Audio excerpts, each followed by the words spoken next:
Lembucherra outpost এলাকায় agriculture দপ্তরের ফুল বাগানের বাউন্ডারি নির্মাণের নতুন কাজ চলছিল। সেই কাজে লোহার তৈরি বেশ কিছু সামগ্রী, কাজের জিনিস চুরি করে নিয়ে গেছে চোরের দল।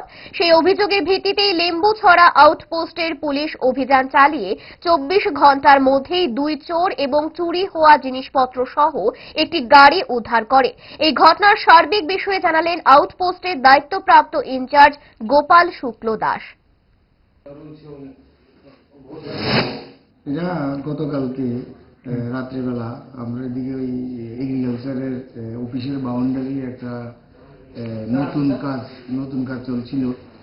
তখন এদের থেকে যে তাদের যে বাউন্ডারি যে ক্লেম, লোহার তৈরি যে ক্লেম, এই অনেকগুলি ক্লেম কালকে রাত্রে কেউ বা কারা চুরি করে নিয়ে যায়। তো আমরা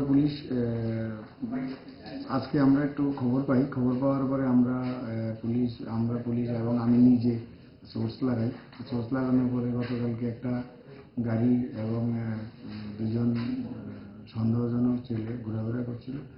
আজকে তাদের আমরা নিয়ে আসি, বাড়ি থেকে নিয়ে আসার পরে তারা আমরা সামনে সবকিছু একদম সুন্দর মতো স্বীকার করার পরে আমরা তাদের স্বীকারোক্তি মূলে চুরি যাওয়া মালগুলি একটা ওই গোপাল টিলার নাম একটা বাঁশঝাড়ের নিচে রাখা অবস্থায় ভাই তারাই এগুলি দেখিয়ে দেয়। তো দেখার জন্য আমরা এগুলি সিজ করে নিয়ে আসি। এখন তাদের বিরুদ্ধে আমরা একটা সতর্কতা মামলা নিচ্ছি। মামলা নেওয়ার পরে তাদেরকে কালকে আমরা কোর্টে ফরওয়ার্ড করব।